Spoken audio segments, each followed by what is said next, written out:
This is the Second Studio podcast hosted by the Architecture and Design Office fame. My name is David Lee, and with me is Marina Bourderonnet. The two of us are architects, partners at the office, and of course, hosts of this show.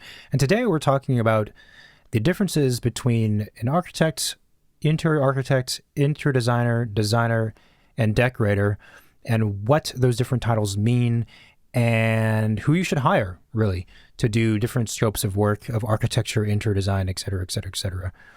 Because we find that this is very confusing for a lot of people. Even professionals, it's confusing. So I know, yeah. We found that even real estate agents don't really understand what architects, interior designers do. Yep. So hopefully this episode will clarify all that stuff. It's totally understandable why people would not know these differences. Because very often you'll find, let's say, for example, an architecture office, and you might think, okay, they just do architecture, but the vast majority of the time, they don't just do architecture. They do other things that bleed over to interior design or even landscape architecture as well.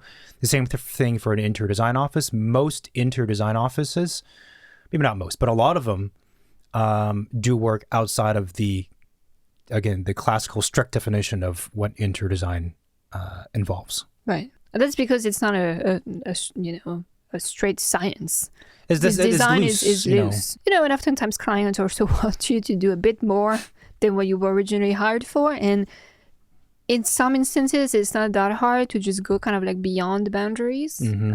But I think clients should know who they should reach out first for specific things, just to avoid asking somebody who's not well-versed in one thing to do something. Yeah, because for sure, even though the lines are blurry, there are very specific different backgrounds and expertise generally that these different professionals have. And so part of the reason why this recording exists is because we do hear from a lot of clients, potential clients, who have hired somebody thinking they have an expertise, and they end up finding out months into the project that they don't. Right. Which is not a good situation. No. So what we're going to do is talk about this very confusing subject in three different ways. First, we're going to explain what the different, I guess you call it trades or industries include. So what does architecture mean? What does interior architecture mean, and interior design, and then decorating? Okay. Then we're going to talk about the professional titles. And what does an architect do versus interior architect versus interior designer? And again, architects don't just do architecture, and interior designers don't just do interior design a lot of times. Then thirdly, we're going to break down a hypothetical project by its physical components. So everything from the site plan to the roof to the facade, the windows, the doors, the finishes. And for each of those things, talk about who is the professional generally that would be involved with the design and selection of that thing. And hopefully, by the end of it, it all makes sense. Or you might have to watch it again. Yeah. And of course, if you have questions, just reach out to us. All right. So kicking off, I think the first thing we should do is probably try to define what is architecture. What does that include?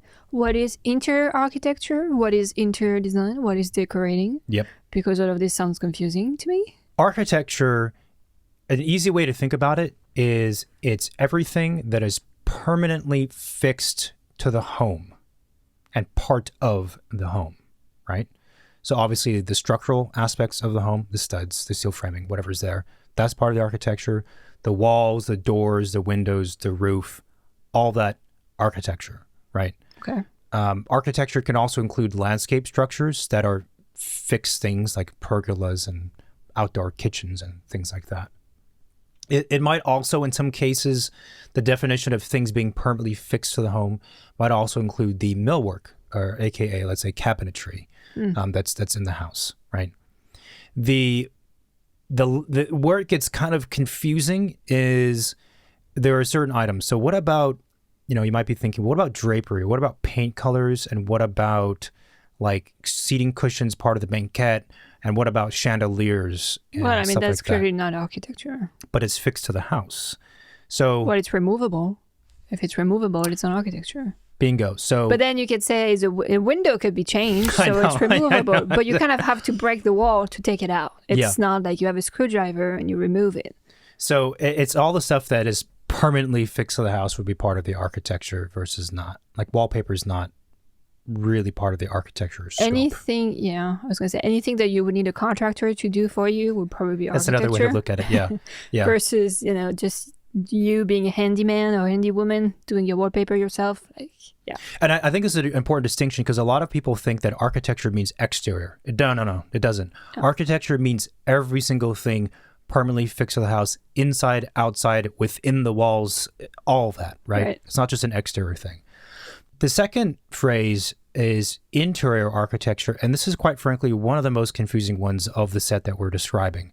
I have to say, I don't hear it very often. And when I do, I usually raise an eyebrow and be like, what do you mean here? Yeah, you're intrigued. What does this mean? I'm like, what? So first of all, if you are working with somebody or interviewing somebody and they say they do interior architecture or they're an interior architect, you should ask them a bunch of questions and say, explain to me what that means specifically.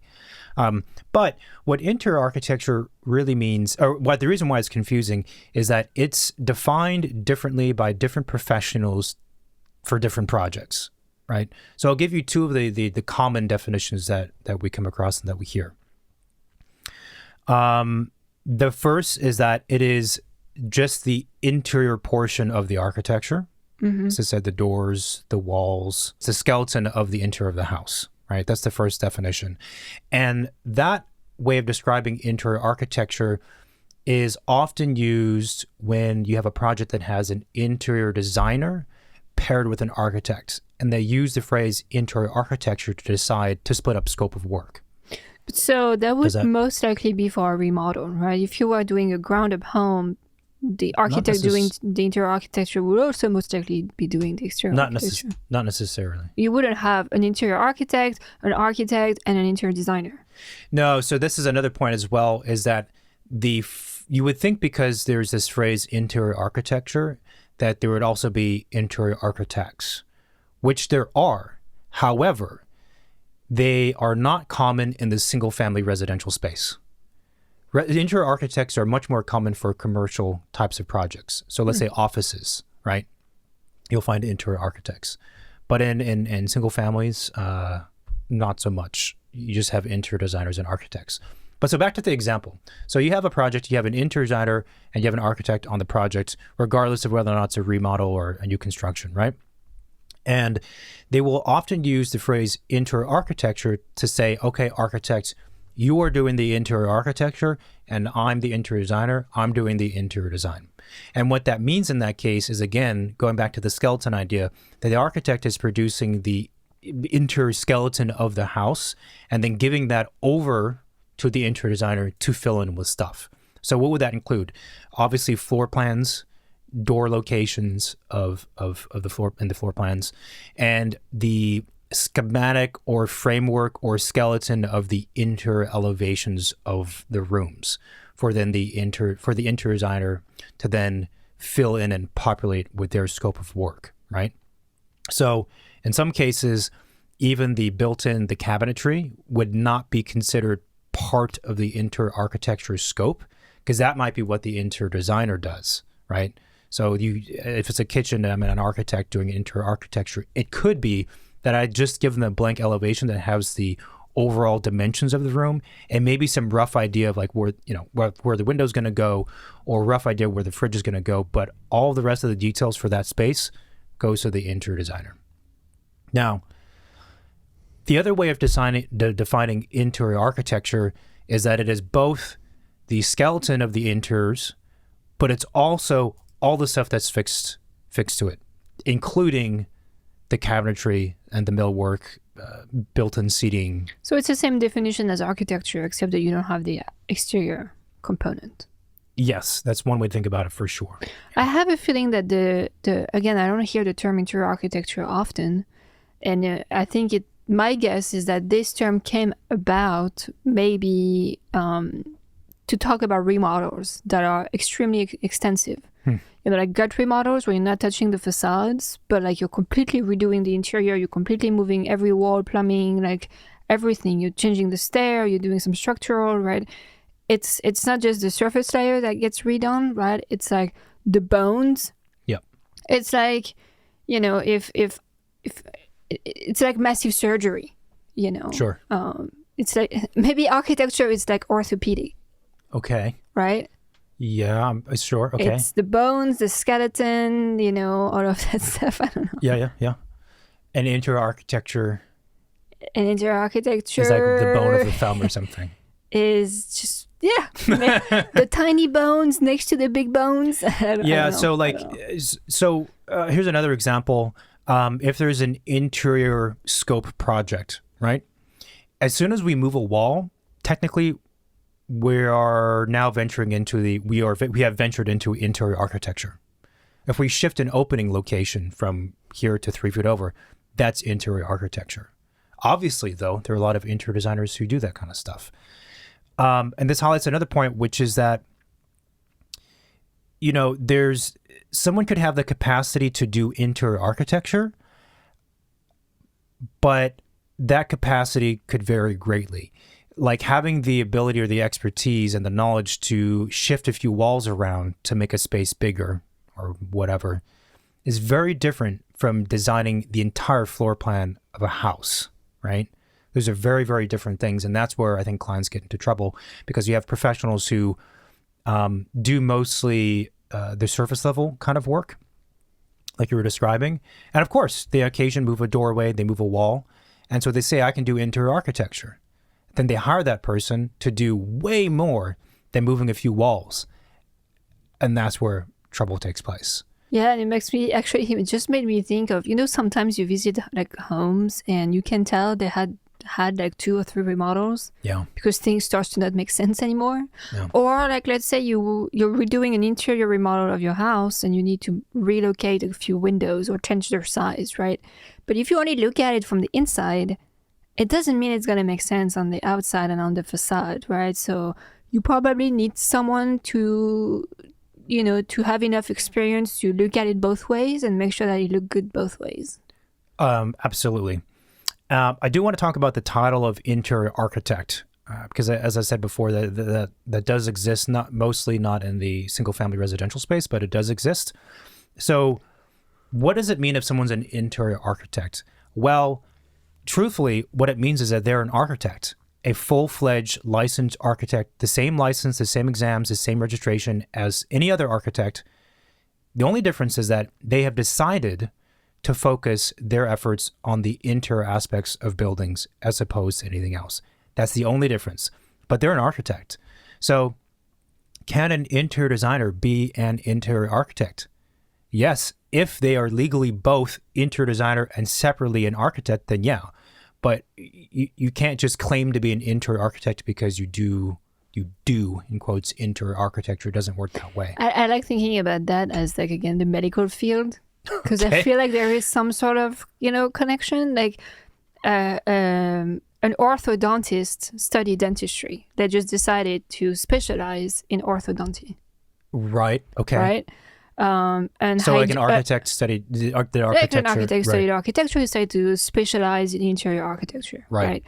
A hygienist who does cleaning and might have some notion of dentistry did not go through the same training as a dentist. Right. But they've been exposed to it. They've been exposed. Maybe they have an understanding. They might be able to, have some input.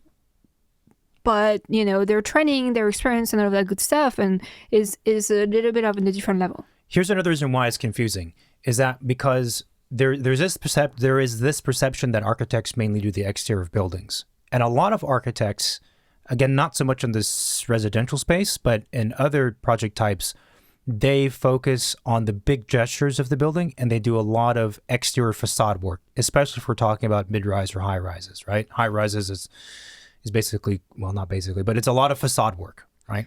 Yeah. But if you're an architect and you focus on the exterior of the building, you are not titled exterior architect. You're just an architect. Yeah. So I think because of that, there is trickled down this misconception that architect means exterior and interior architect means interior design or something. Well, that, and I think like you just pointed out, like if you worked at some like a big tower building, it takes a lot of time and work for the architect just to design everything for the facade, that it wouldn't make sense for them to also do all of the interiors, right? Because that would take years before it's done, right? They kind of have to like split the work with other professionals, therefore interior designers or interior architects. It could be the case, yeah. Specialization of things for sure. I mean, there's a lot of big architecture offices who have interior architects who are architects, and they do offices. That's what they do, and it's very complex. So I think that highlights some of the confusion. The next scope or trade is interior design. And what does interior design include? Basically, it is all of the, it's also fuzzy, but we could say it's usually defined as all of the functional items that are not permanently fixed to the house. The key word being permanent to distinguish it from the architecture, right? So right. Interior design includes furniture, absolutely. Includes curtains, drapery, chandeliers, built-in banquette seating cushions, wallpaper, paint. That is all interior design. Basically anything that could be easily replaceable. Yeah. That's how I think about it. Like if you need a contractor to change things, probably architecture. Mm-hmm. If you need just a good handyman or you could do it yourself, that's another way to think about it, yeah. Like you could buy a new chair. You could replace a pendant light in your kitchen. Right, depending on who you are. You could redo the wallpaper, right? Yeah, I'm not saying like you don't need an interior designer. I'm just saying like this is kind of like... No, it's true. The construction, how much construction is involved is one way to... Right. Yeah, absolutely. Yeah. Yeah, that's a good point. Architecture requires construction. Interior design does not. Like you want to replace your window with a new one. Why you probably need to hire someone to do that. You probably should. But again, though, a lot of interior design offices will do interior architecture. And my advice, again, anyone listening, is that if you're considering hiring an interior designer and they're saying we do interior architecture, find out exactly how much interior architecture they have experience doing. Because again, moving a few walls, very different than doing a whole floor plan. And then lastly, there is the decor within a house. And that's pretty kind of evident and simple, but... To me, that's kind of like the sprinkles, the sprinkles on the cupcake. You know, it's the lightweight things in terms maybe of actual weight of things. Like if you think about the weight of a roof versus the weight of a bookshelf on a wall, slightly different. Maybe it's also the things that just make a space feel personal. And if you were going to remove all of those decor items, you would not know who lives in that space. Yeah. Maybe the way to think about it.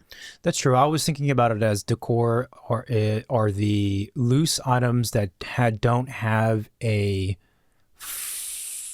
primary functional purpose. Yeah. Like a table and a chair is not decor. It's furnishing. Right. So hopefully that gives an explanation of, again, the scopes by the trade. Now let's talk about the different titles of the professionals and what they typically do. So titles, right? What does an architect do typically? A lot of things. They do a lot of things. So the architect, compared to all the other professionals we're talking about, is more of a generalist, or rather has a broader view of all aspects of the project, because they have typically education and training in all the different aspects. So they could be considered more of a generalist. Yes, and also in the sense that they can think broadly and specifically at different scale. At different scales, yeah. They can think like, side scale. They could think like small wall detail scale, which maybe makes them unique in the realm of professionals involved on the project. So what would an architect be used for?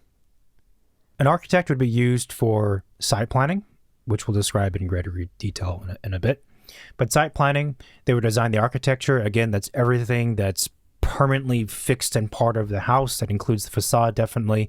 They would do all the full interior architecture. Again, it's not just about the exterior.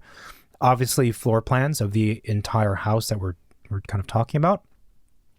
They're involved with the structural elements of the home, but also the non-structural elements that are, again, fixed and part of the house.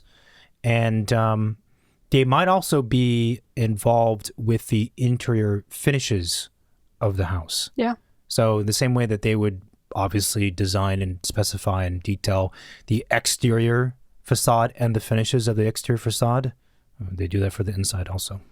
They do, and I think it's more of a client preferences, you know, like I would say maybe if you're a client who has a tendency in going into like maximalist interior design look, maybe most common architects wouldn't go there because that's not necessarily what they're interested in.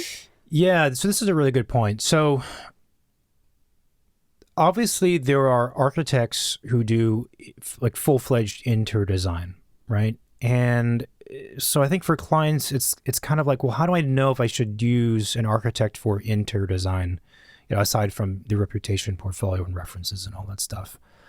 And so what I would say, I would agree with you. Generally, if we're talking about modern or contemporary homes, you're more likely to be and to find architecture offices who will do all of the interiors that we're describing, right?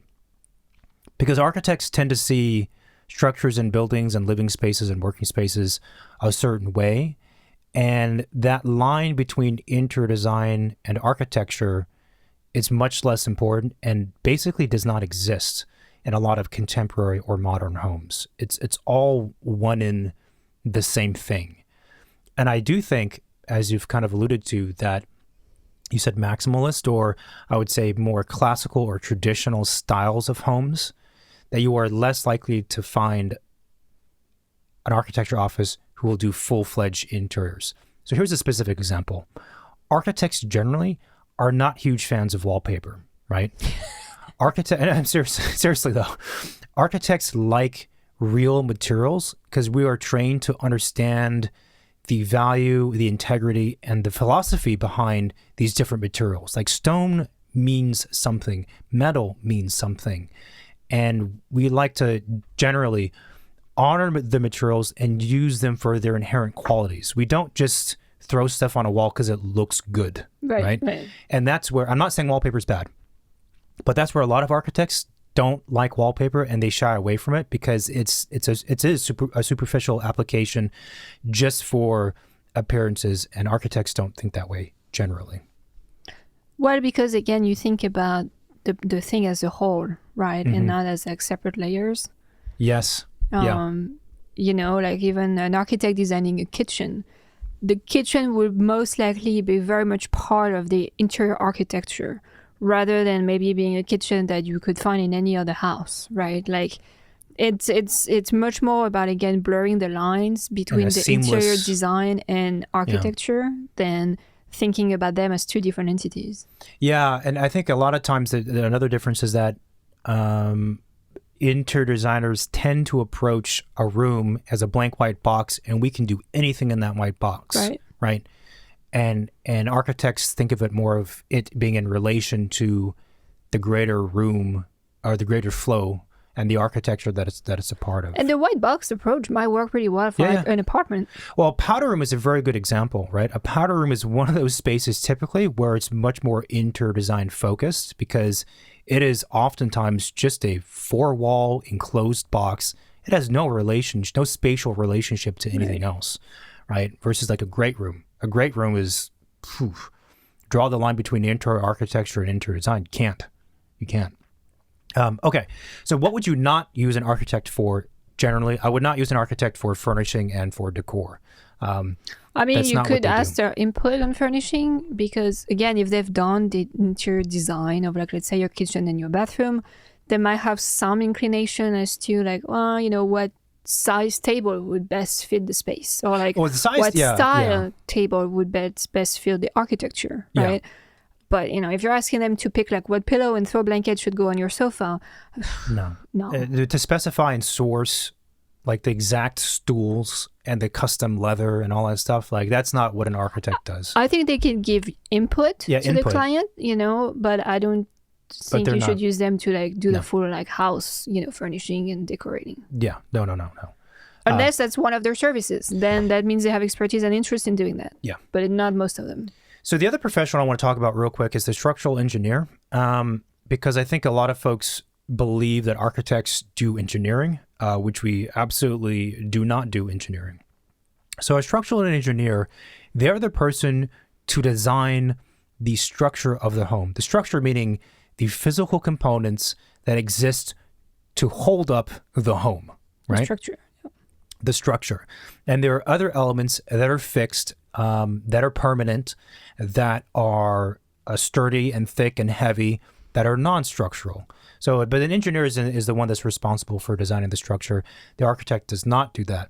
That said, the engineer and the architect collaborate heavily and go back and forth quite a bit, because obviously you need to make sure that the structure fits, and vice versa, right? Yeah, and the architect has a general sense of architecture and the different systems available and their, standard sizes and like how they roughly work. But somebody has to run calculation, size, those members, if they're beams, if they're foundation, how much weight, how deep. Those are not things that architects do. That's not our training. That's not our liability. That's not our expertise. The third title is the interior architect. And again, super uncommon for single family residential. And again, it's an architect who just does the interiors.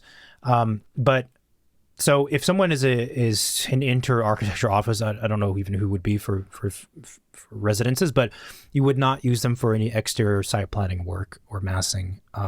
You would still need an architect to do all that stuff and to figure out the envelope of the building. And again, to make sure that the exterior looks great when you have a great performing interiors, which is also one of the more challenging parts about architectures. But not to say that, if let's say their portfolio only shows interior work, that they don't have experience doing exterior architecture and site planning. It might just be that they're not showing you these projects, or that they haven't got a project to do that. Right? No, but that's true. It's different from like a firm that is only interested in doing interior architecture. Yeah, but what I'm saying is that if someone approaches an office and they say, I'm an interior architect, then you would not use them for exterior design of the house, and you would not use them for site planning. Yeah, if they've decided that. Yeah, absolutely. I mean, the thing is, you're only an interior architect if you decided to be an interior architect, right? Yeah. So it's kind of excludes itself. The next title is interior designer. So interior designer would be good for furnishing, for the finishes within the home, and oftentimes for decor as well, and not just strictly interior design. They could also be very useful for designing any non-load bearing or non-structural elements in the home. So let's say you have a bookshelf that is floor to ceiling. It's a custom bookshelf, and it's used to divide space. That does not hold up the house or have any structural implications to the house, probably. But an interior designer could definitely do it, right? Right. But so if you have non-load bearing walls and they're moving them, that's still interior architecture. Yes. Right. Mm-hmm. Mm-hmm. I see how it could get confusing. It would get confusing, absolutely. So again, and also if it's confusing because you don't necessarily know what the project is going to be until it's been designed. So how do you know what's going to be required? Yeah. The new floor plan. So how do you know if you should hire an architect, if you should hire an interior architect, an interior designer? You don't know if you're just going to be building full height bookshelf or if you're going to be changing the interior architecture, right? This is a really good point. So let's talk about this real quick. So that's one of the reasons why that finding an architecture office who does the interiors is a great place to start. Right. Because again, that architect, they're trained to see the property from the bird's eye view, from the aerial view of like the roof, the massing, the overall building footprint, the site plan, down to the exterior of the house itself and down to the interior. They have the whole, as you said, detail to kind of zoom out perspective. So when they see a problem that needs to be solved, they will find a solution that makes sense to solve that problem, considering all of these things. And the strategies to solve that problem might be within different scopes of what we're describing, right? And so what you're saying is that it's very difficult then to go to the professional who only operates within a narrower area to say solve this problem. Their solution is only going to be, and their field of thinking is more likely to only be within that very tight range. When in fact, to fix your kitchen or the bathroom or whatever it is, no, you can't just put wallpaper up and call it and it works. No, what you need to do is tear down that wall. That will be 1,000 times gain if you do that, or whatever other things involved. Mm-hmm. So what would you not use an interior designer for? You would not use them for site planning. No, you would not use them for the exterior design of a building. Honestly, absolutely not. That is I don't want to get into it too much, but when it comes to facade design and exterior design, it's actually very, very different from interior design. Super different. And I think some folks think that because they have the interior designer has a good eye, that they can apply that to the exterior and it'll be fine. It's a different level of compositional thinking, for sure. Yeah. Again, when it comes to the interior architecture, an interior designer is usually adept at partial interior architecture and not necessarily full interior architecture. Then the last title is the decorator / also designer. So here's the thing with these both titles of designer and decorator. They are not professional licensed titles of any kind. They're just, anyone can be called a decorator and anyone can be called a designer. And this is, frankly, a problem I have with both of those things, is that people call themselves a designer and they claim to be able to do all the things we mentioned, but no, they don't, you know. So a designer or a decorator would be used for all of the decor aspects. And if you're talking to somebody who has extensive experience and an extensive portfolio and you trust them, you know, explicitly because of that, then that's fine. But if that does not exist and someone's a designer and they're saying, yeah, I can do like a floor plan for you, do not do that. Do not do that. Yeah. Right. So a designer would not be used for basically a lot of stuff. Site planning, exterior design, or facade design rather, full interior architecture, no. Floor plans, no. And anything like kind of permanent and functional in the house, I would question. Again, unless they have the portfolio. Then but a designer also in California usually oftentimes reference to interior designers. So depending on where you are, really ask like, what is it that you do? Yeah, what is it you do and what is your experience? I mean, honestly, because the way that, like, there is a path and certain steps you have to go through to become an architect. There's education, there's licensure, exams, there's experience. You have to have a certain amount of experience. Professional insurance you have to pay. But to be a designer, anyone's a designer, right? And so a lot of times designers who have evolved to doing larger scopes of work, it's through experience. But honestly, what we see, it's more like a friend said, oh, I wanted to redo this thing. You have a good eye. Can you, and you're into design, can you do it for me? Okay, fine, I did that. Then referral, then another friend. So then instead of doing just a powder room, now it's like a powder room plus a bathroom. Then it's a primary bathroom because it's bigger. And then it's a primary suite. And But the substantial foundation for understanding the larger picture of that's required to design a full floor plan does not exist. And it's really hard to just acquire that by the experience that I described. It's super unlikely, honestly. Just super unlikely.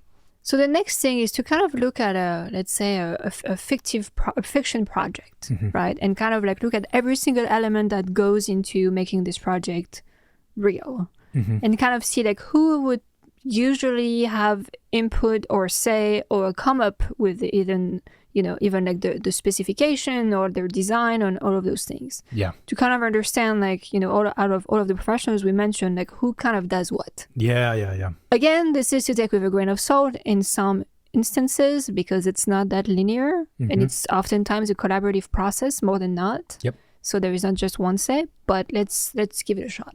So first of all, is site planning. What the heck is site planning? Well, site planning is if you look at the map of your property, right? That shows your property line, the street, like the access, maybe where is the current house located on the site. Easements, utility location, like the slopes, the heights of where the trees are located, like all of that stuff. That's kind of like, that's the site. That's what we call the site. Site planning, if you're, let's say, planning to do an addition to your home or tear it down and build new, it's kind of like coming up with a game plan that makes sense on where to locate the new house. How far can you go in terms of like setbacks and zoning regulation and all of those things? It's also looking at the landscaping. You know, where do you enter? Do you have a different entrance for your car? How big is your driveway? Do you need 1-car driveway, 2-car driveway? Is it a carport? So it's sort of like, I kind of like to think about it as master planning, and I probably default to that term because of my urban design background. But, in a master plan, you're laying out sort of the framework for what's to take place, but you're not going to great detail of the thing. So the site plan does not include like facade design. That might be obvious, but that's not that. But it's all the things you mentioned, and it's not just as you said, it's not just the location of the building, which is of course part of the site plan, but it's also usually the approximate footprint and shape of the building, of the house. Is it one square? Is it a long rectangle? Is it 2 blocks, 3 blocks? Is it a ziggly line, a circle, like whatever it is? And then furthermore, a general understanding of obviously flow in the site, in the landscaping, but also flow into and out of the architecture. So there is an understanding of like where the entry is, but also maybe a suggestion of like how much glass or openness there might be to the exterior. So we might have, let's say we have a site plan, there's just a square house or whatever in its floor plan. We say, okay, well, this corner of the house, this side of the house is going to have more openness to the exterior. I don't know what that means. It could be windows, it could be doors, it could be a mixture of stuff, but we need that because it's adjacent to a pool and you want to open out to the pool, right? So that's kind of like site planning in the master plan sense. In my view, that's what it kind of includes. But so what are some of the specific items? We talked about the building location, orientation, height, and footprint. It includes driveways. It includes an understanding of the hardscapes versus the softscapes. Hardscapes means basically paving, we could say, and softscapes is like greenery. Fences, pools, pergolas, easements, and decks. So who are the people, though, that would be in charge of designing and drawing the site plan? Well, typically it would be the architect and most likely the landscape architect. You're kind of, that site plan, as you know it as a plan on the construction set or permit set, is like very basic information. What we're talking here is maybe more like establishing the rule set for design to take on the site take place.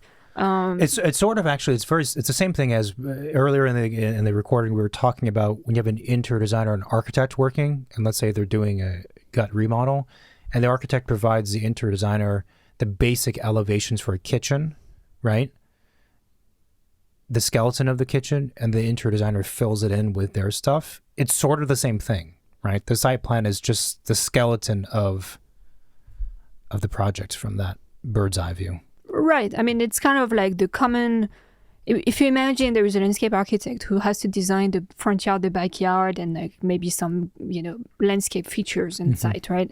And you have the architect who's going to design, the pool house, the pool, the guest house.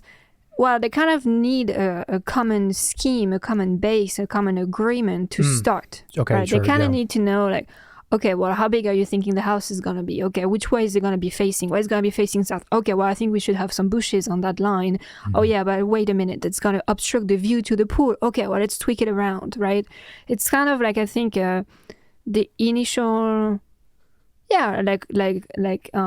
sets of rules that are established among like maybe the first 2 professionals involved on the project. And that's a document that should evolve and guide things throughout.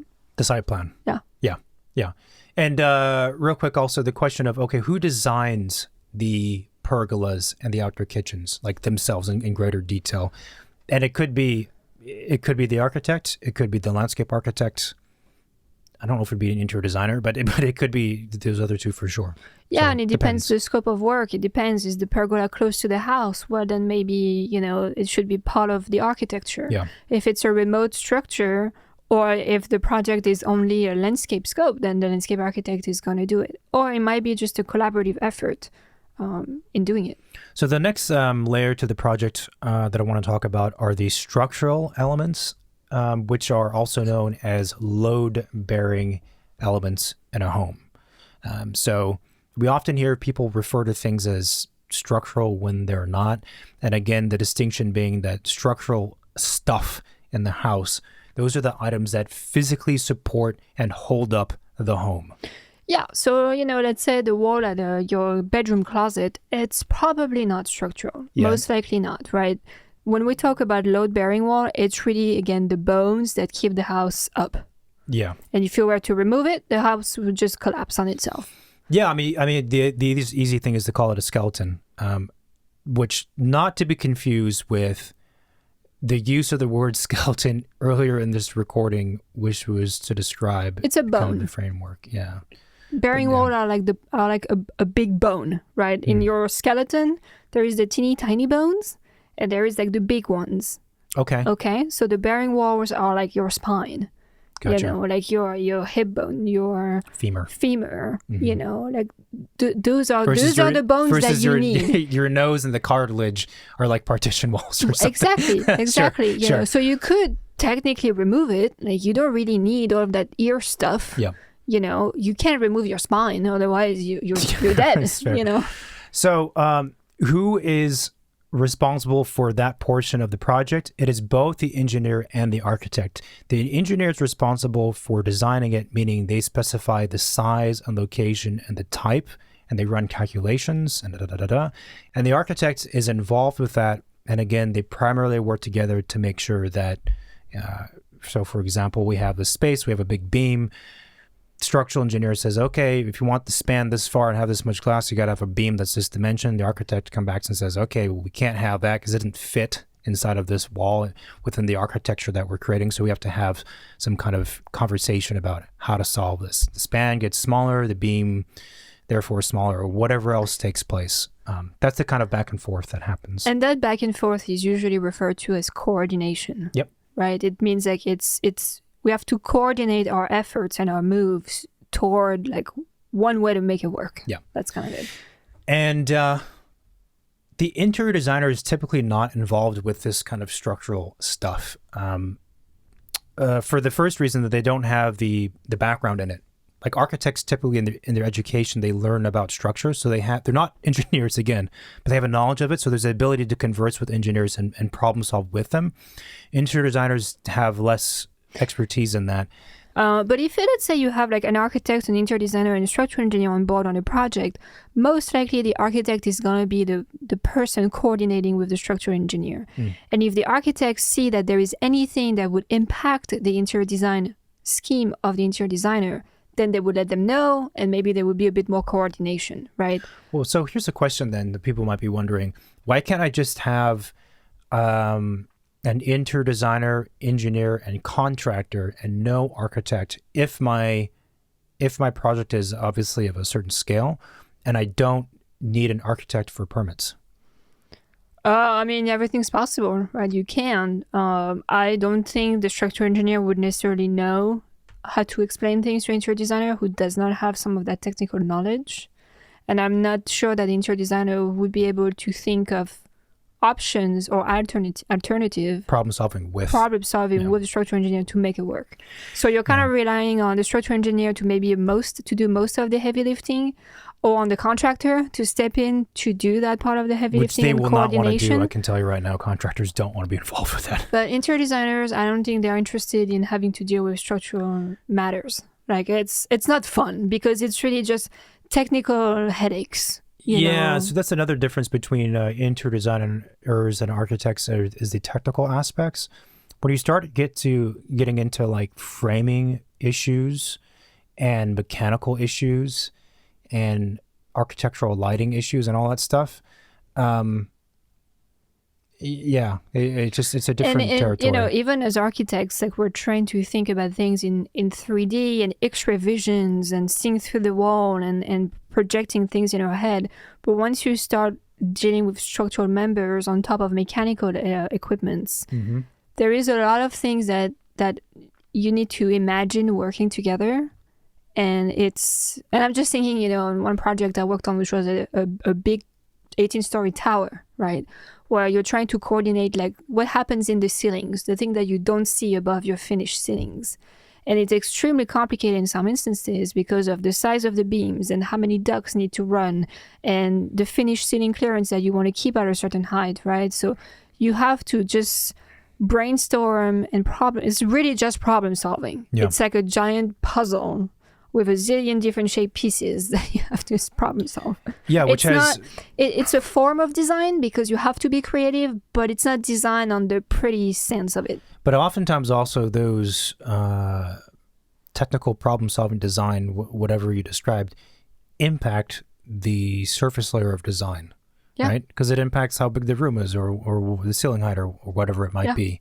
So this is where when clients hire, like, that's why you often do want an architect, because the architect is the one who bridges the gap between all these different people.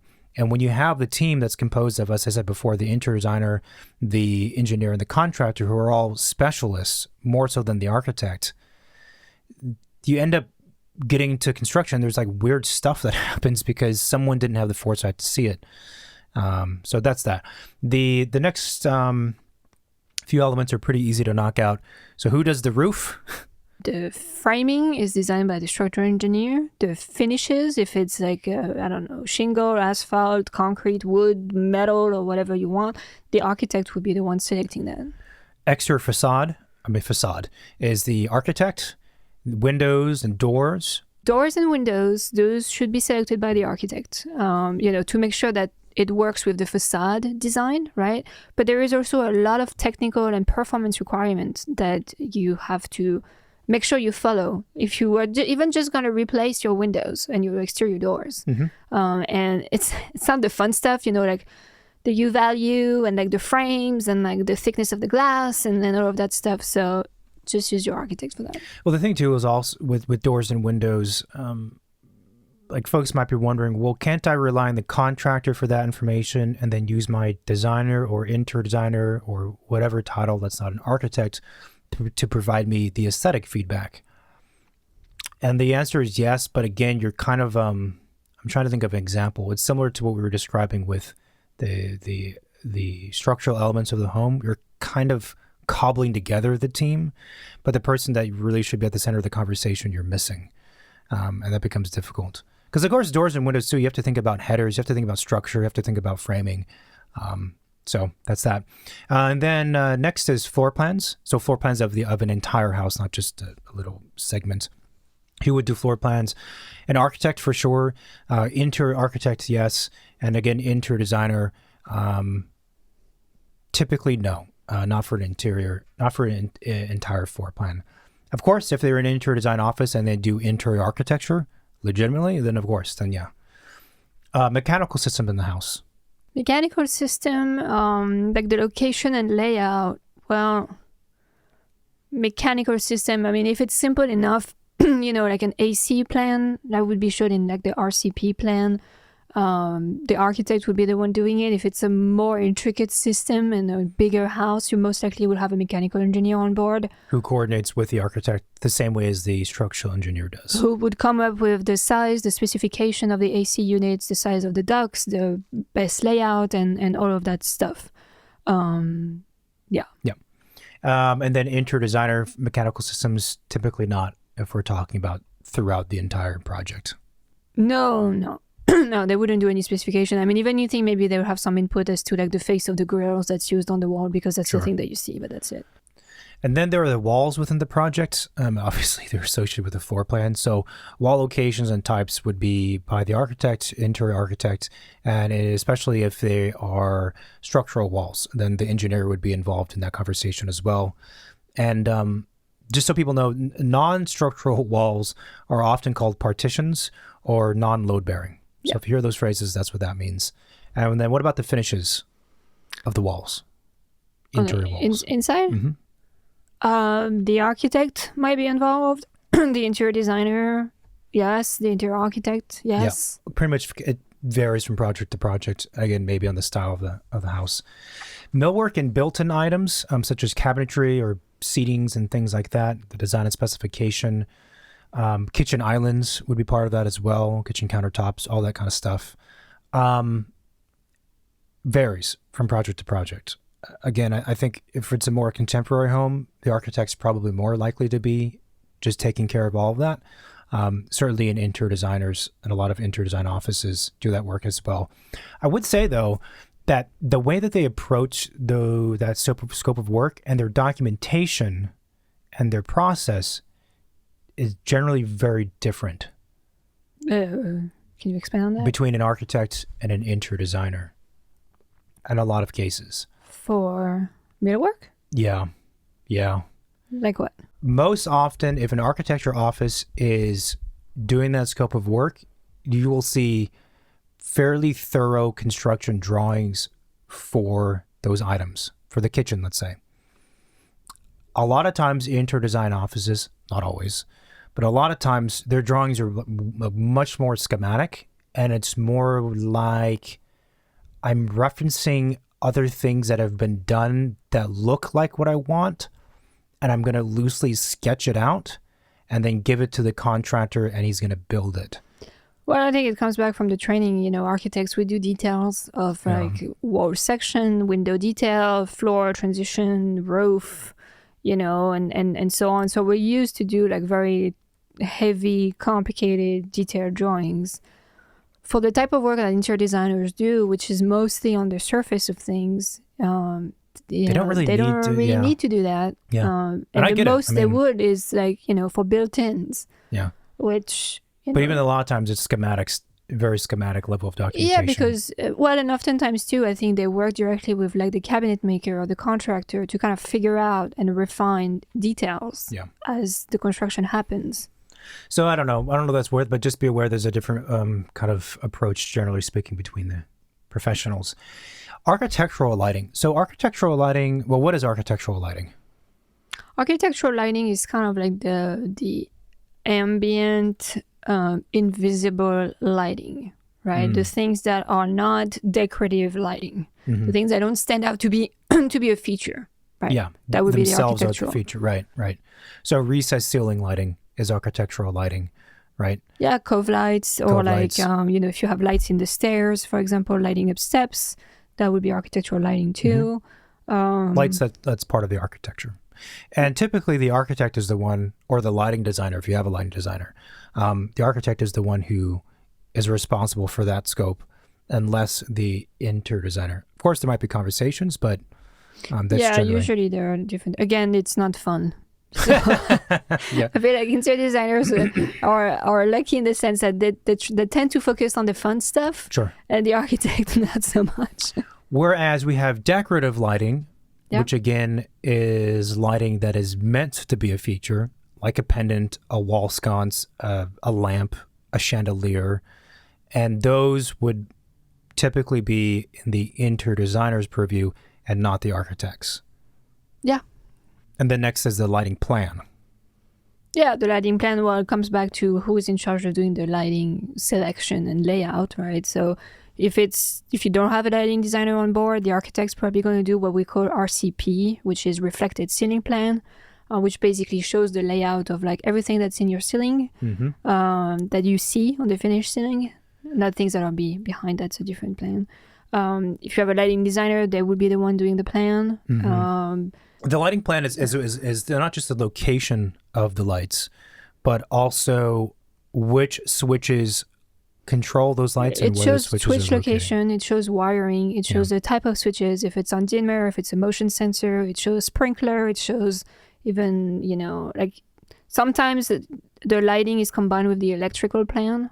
Yeah. So because you can hand that off to the electrical trade outlet on locations. site. So outlet location, smoke detectors, those types of things. Okay. And then plumbing. So there's plumbing fixture locations, and then there's specification of the plumbing fixtures themselves. And we separate them because the approximate location is important for permitting reasons.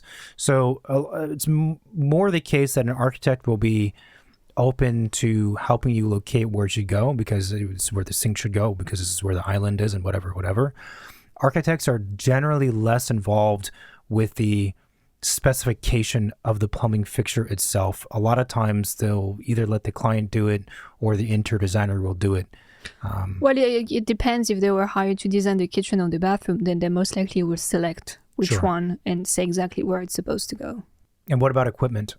Equipment, well, if it's appliances, again, if an architect, let's say, is hired for designing a kitchen you need to know what goes in the kitchen in order to be able to design it, right? So the plumbing you have to know, and the appliances you have to know.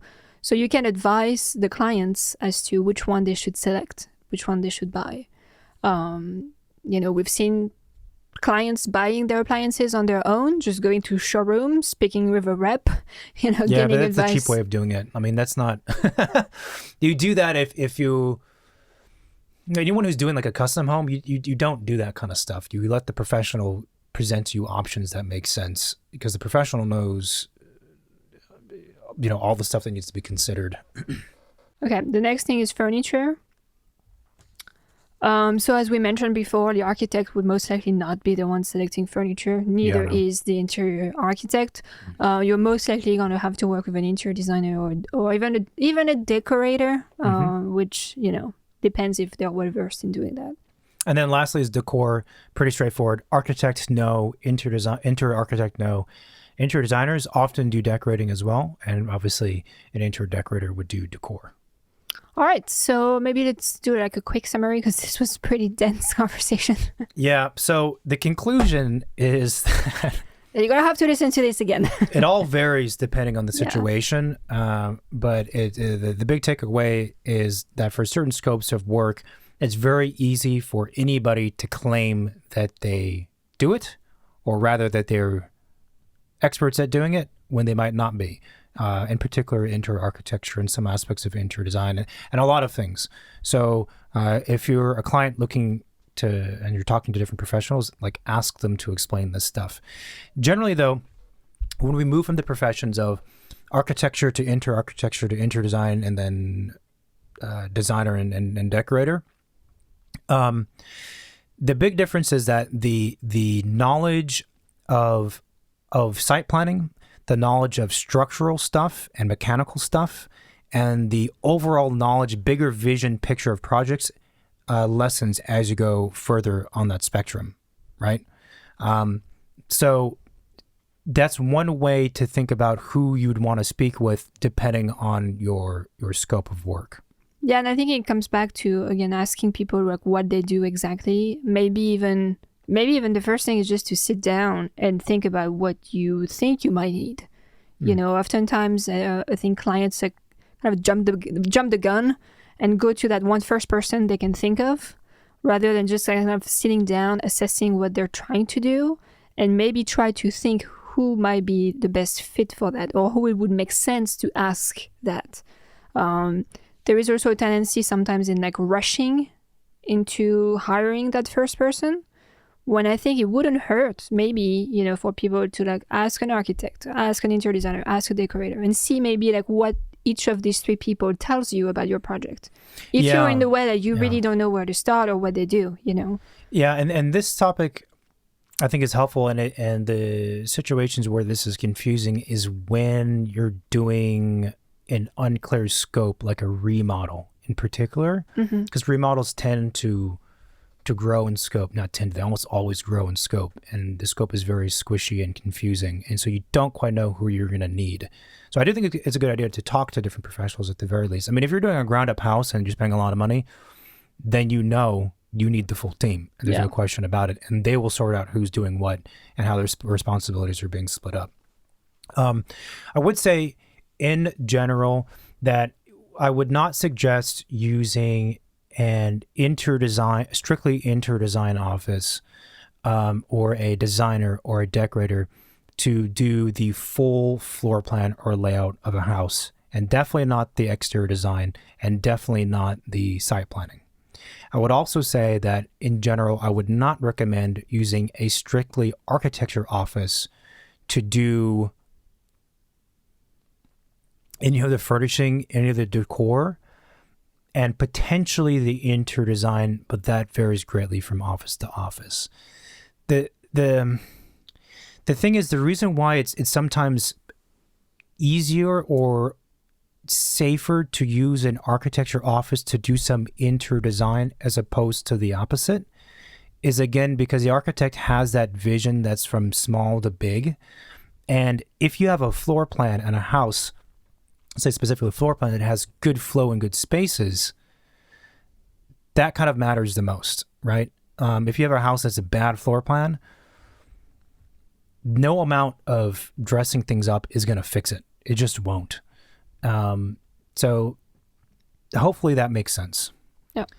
And of course, with all this, though, there's a huge asterisk because there are plenty of architects listening who are like, this is nonsense. I do full interior design all the time. And there are plenty of interior designer architecture office or interior design offices listening saying, this is nonsense.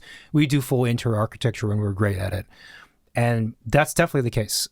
We're a good example of being one of those, I guess you would call it exceptions or folks. But well, and again, we're trying to address like the majority of the professionals, not like the minority that do things a little bit differently. And again, trying to give some basics to people outside of our field.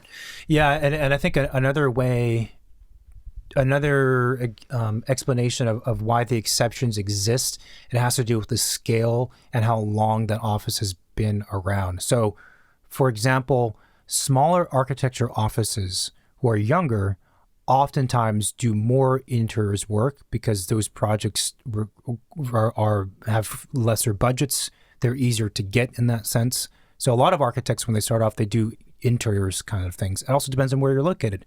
If you're in an urban environment like New York City, every architecture office, a lot of them, they practice mostly as interior designers and interior architects, right?